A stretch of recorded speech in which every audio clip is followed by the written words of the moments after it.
시청자 여러분 안녕하십니까. 어제는 홍준표 후보 약진의 이유가 뭔가 여기에 대해서 얘기를 했고요. 오늘은 윤석열 후보 대선은 과연 해답일까 여기에 대해서 얘기를 하는데 여러분들 시청자 여러분 보시고 좋은 해결 방법이 있으면 좀 댓글을 많이 달아주시기 바랍니다. 흔히 얘기하는 것 같이 윤석열 후보 내후외환에 직면해 있는 것 같습니다.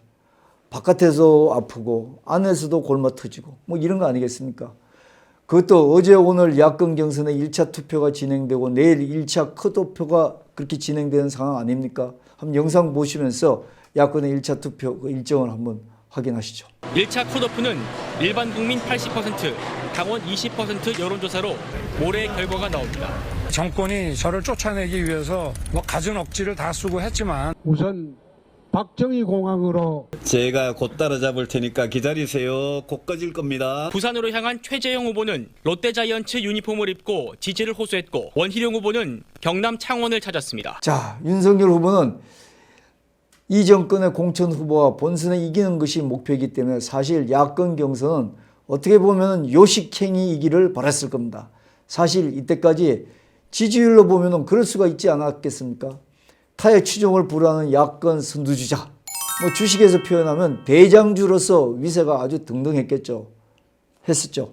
그러나 지금의 윤석열 후보는 지금 사뭇 그때 상황이 좀 다릅니다. 아주 딴판인 것 같습니다. 속된 표현으로 안팎 곱사등 지경인 것 같습니다. 이거 옛날 고원대 이거 이렇게 활용할 수 있는 게 될지 모르겠습니다. 하여튼 우선 이 정권이 정보기관, 권력기관, 집권 민주당, 요즘 국정원 등등이 정권이 총출동해서 대선 후보 본선에 윤 후보가 못 올라오게 미리 상처를 내고 있지 않습니까?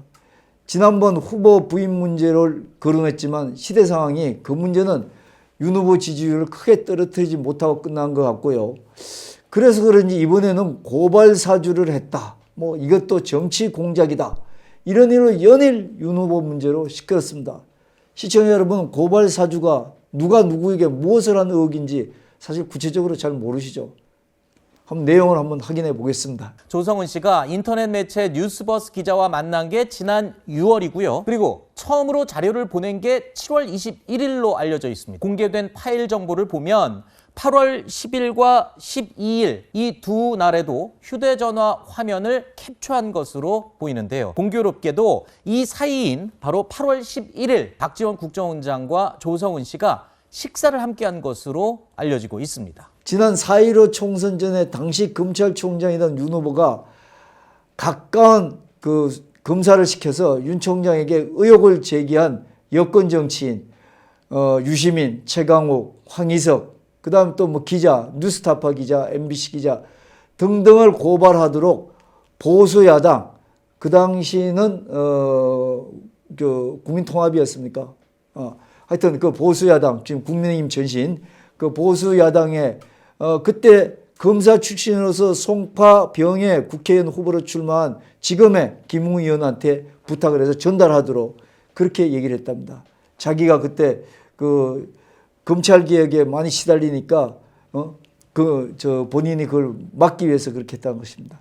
이 문제를 놓고 이 정권에서는 당시 검찰총장이었던 윤석열 후보를 직권남용 권리행사 방해다, 그 다음에 공무상 비밀 누설이다 등등의 제목을 갖다 붙이면서 법을 어긴 사람이 어떻게 대통령이 될 수 있느냐 이렇게 얘기하는 겁니다. 이제 이해하시죠? 윤 후보도 또 가만히 있지도 않죠. 허위다, 날조다, 국정원장까지 나서서 모든 권력기관에서 정치 탄압을 하면서 정치 공작으로 본인인 윤 후보를 찍어낸다고 반발을 하고 있지 않습니까? 자, 이것이 외부 문제라고 하면은 윤석열 후보가 위기에 처해 있던 외부 문제라고 하면은 내부의 문제에서는 후보 경쟁에서 홍준표 후보가 지지율에 바싹 다가서고 있지 않습니까? 또 홍준표 후보가 윤석열 후보만 따라잡아 집중적으로 패는 그 전략이 있습니다. 선거 전략이죠. 거기에 특별한 대책을 안 세우는지 못 세우는지 모르지만 지금 그것 때문에 고민을 한다는 것이죠. 준비한 영상 한번 보시죠. 홍준표 예비후보가 36.5%로 가장 높았고 윤석열 후보 26.5%, 오차 범위를 넘는 10%포인트 차 골든크로스를 이뤘습니다. 국민 캠프에 많은 국민들이 참여할 수 있는 국민 캠프의 위상을 강화해 나가도록 하겠습니다. 자, 지금 현재 윤석열 캠프 총괄 종합상황실장인 장재인 의원은 어느 방송에 출연해가지고요, 윤 캠프가 조직력에서 월등히 앞서기 때문에 이런 문제에 크게 염려할 거 없다, 이런 식으로 얘기했습니다. 하지만 국민들은 아직까지는 도덕적 결함이 충분히 많이 나오지 않고 또 정치적으로 능수능란하게 앞으로 일도 잘 처리할 것 같은 홍준표 후보한테 많은 기대를 걸고 있기도 하지 않습니까? 이 넘어갈 수도 있다고 생각해야죠. 이거를 생각을 안 한다는 것이죠. 오늘 한 여론조사에서도 보면요, 홍준표 후보와 윤석열 후보가 이정권 이재명 후보와 경쟁을 했을 경우에 둘 다 모두 이긴다는 전망이 나왔습니다. 이게 사실 이제 골드크로스 지점이라는 것인데, 골드크로스 지점은 여러분 잘 아시다시피 주식에서 단기이동 평균선이 장기이동 평균선을 앞선다는 것이죠. 이래서 주식이 호황이다 하락이다 이렇게 된다는 것이죠. 물론 뭐 여러 가지 다른 이유도 있겠습니다. 아무튼 윤석열 후보는 자신을 둘러싼 의혹과 음해 공작에 증거를 대려면 눈을 부라리며 초강경 모드 대응으로 나오고 있지 않습니까? 이 모습을 보면서 윤석열 후보의 많은 지지자들은 역시 이 정권과 맞짱을 뜰 가장 강력한 마초 후보다 하면서 내심 더욱 큰 기대를 가지기도 하는 듯 합니다. 사실 또 그렇기도 한 게, 잠재적으로 정권 교체를 바라는 국민이 뭐 중도층까지 우리는 약 60% 정도로 생각하고 있지 않습니까? 그 60%가 지금 이 시대 정신에 맞는 정권 교체 후보로서는 이 정권과 거세게 맞설 수 있는 당당한 마초 기질을 가진 분을 원하고 있지 않습니까? 야권 지지율에서 1, 2위를 다투는 윤석열, 홍준표 후보보다 국민 지지자들이 지지하는 국민 지지가 가장 큰 이유는 이 정권으로부터 더 이상 고통받고 싶지 않다. 그래서 강하게 맞서서 정권을 교체해 줄 수 있는 강기를 가진 두 후보를 가졌기 때문이다. 이런 얘기입니다. 사실 뭐 후보로서 우리가 얼핏 보기에는 최재형 후보 흠결도 없고요, 유승민 후보, 공부 잘하는 사람으로 보면 유승민 후보, 또 그 다음에 원희룡 후보, 이런 사람들이 더 잘할 것 같기도 하잖아요. 그렇지만 지지율은 답보 상태라는 것이죠. 자, 하지만 이런 장점을 가진 두 후보지만, 윤석열과 홍준표 후보지만 그분들의 강한 마초 기질은 조금 다른 것 같습니다. 영상으로 한번 비교해 봤습니다. 제 입장에서는 좀 정치 공작을 하려면 좀 잘 준비해서 제대로 좀 하고, 그런 메이저 언론을 통해서 좀 국민들 누가 봐도 좀 믿을 수 있는, 신뢰성 있는 사람을 통해서 문제를 제기하려도 제기를 해 주셨으면, 이런 괴문서를 가지고 치사하게 숨어서 오지 말고 저를 국회로 불러주십시오. 네? 경남에 1인 병상 한 개당 담당해야 할 인구수. 진주 어려운 폐쇄 가지고 자꾸 그런 식으로 다른 질문 할게요. 좌파적 사고로 주장을 하시는데, 사실상 진주 어려운 폐쇄를 잘못했다고 주장하는 사람은 대통령 선거 나오면 절대 그런 사람 나 안 찍습니다. 오케이, 다음. 보셨습니까? 비교도 되시죠? 뭐 재미있게도 보고 염려스럽게도 보일 겁니다.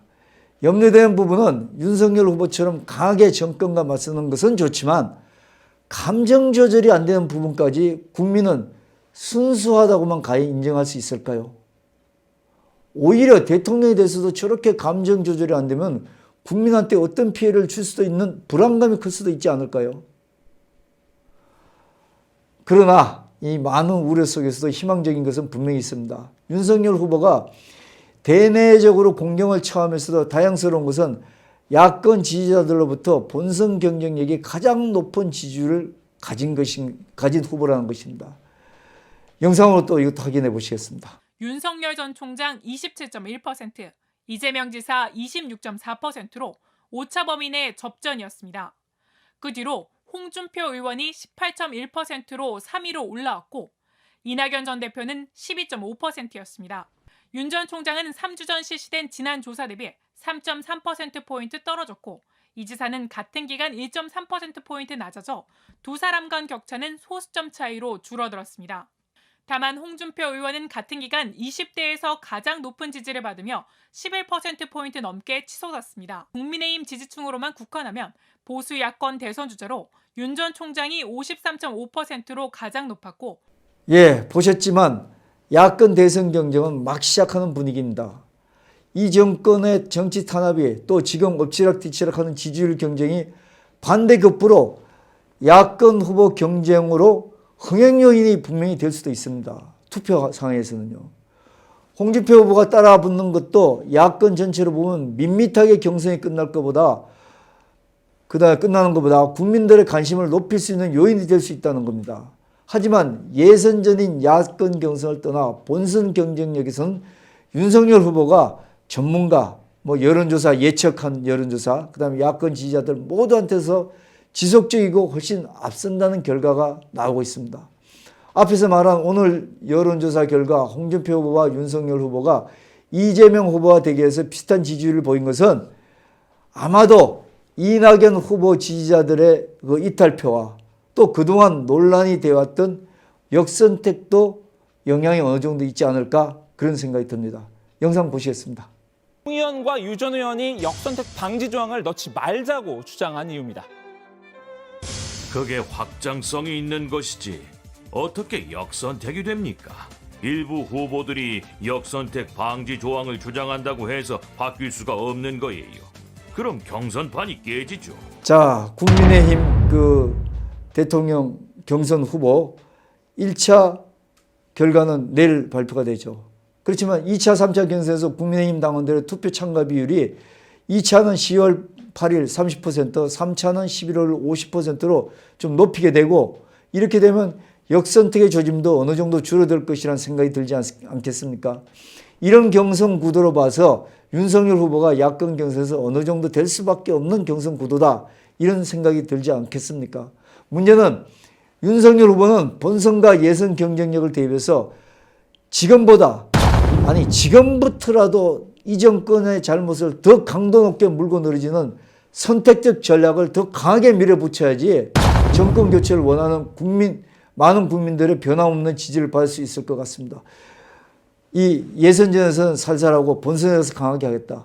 그렇게 하지만 지금부터 하셔야 됩니다. 또 하나는요. 보수 지지층과 중도층에게 어필하는 메시지를 계속 내놓음으로써 머리에 든 게 없어서 토론을 피한다는 우려도 불식시키고 또 대권을 맡겨도 충분히 감당할 수 있다는 믿음을 줘야 되지 않겠습니까? 거기에 덧붙여서 우리가 또 드릴 수 있는 얘기는 많은 국민들은 윤석열 후보가 자신을 지지하지 않는 약 40% 국민들, 사실 저쪽 좌파 진영 40%는 철옹성 같은 지지율 아닙니까? 40% 가까운 거는. 이런 국민들하고도 스스럼 없이 만나서 시장 바닥이나 삶의 현장에서 그들과 교감하는 그런 호방함을 보여주는 인간적 도량을 국민들은 보고 싶지 않습니까? 배포가 크다는 게 뭡니까? 아니 시장에서 저쪽 날 지지하지 않는다는 사람도 만나갖고 소주잔을 좀 기울이고 이게 국민의힘에서 요즘 얘기하는 생활정치 아니겠습니까? 이런 조언을 많이 들을 텐데도 안 하십니까? 하셔야죠. 이렇게 함으로써 비록 그들한테는 지지 그 사람들 하겠습니까? 40% 그분들이 지지 안 할 겁니다. 그렇더라도 그걸 지켜보는 윤석열 후보를 지지하는 많은 국민들은 내가 윤석열 후보를 지지하기를 잘했다. 이런 확신을 가질 게 아니겠습니까? 또 하나는요. 그동안 도리도리 그다음에 쩍벌남 해갖고 어쨌든 검찰총장 출신이라는 그 거만한 이미지가 없지 않아 있지 않습니까? 그런 거만한 이미지도 이렇게 함으로써 내 곁에 친근한 대통령상이다. 그래서 이런 대통령상을 원하는 것이 이 시대적 정신이 또 아니겠습니까? 한번 지켜보겠습니다. 아무튼 오늘 지나면 윤 후보 캠프에서 목 빼놓고 고대하던 이 윤 후보로 가야 된다는 그 대세론이 과연 나올 것인가? 나와서 이렇게 정점을 향해서 박차가 가해질 것인가가 결정될 것이고 아니면 새로운 대안이 이건 윤 후보 가지고는 안 되겠다. 새로운 대안이 나와야겠다. 이런 대안이 거론되는 빌미가 될 수 있는 1차 경선 결과가 뚜껑이 내일 열리는 날입니다. 시청자 여러분과 같이 한번 기대해보고 지켜보겠습니다. 여러분 생각을 댓글로 많이 부탁드리겠습니다. 감사합니다. 정치, 경제, 시사 채널 홍용락TV. 댓글로 여러분들의 생각을 홍용락TV에 말해주세요. 여러분들의 구독과 좋아요, 알림 설정은 큰 힘이 됩니다. 함께 해주십시오. 생활정보방송인 자매 유튜브 희노홍락도 구독 부탁드려요. 홍용락TV는 계속된다. 구독자 여러분들과 함께 쭉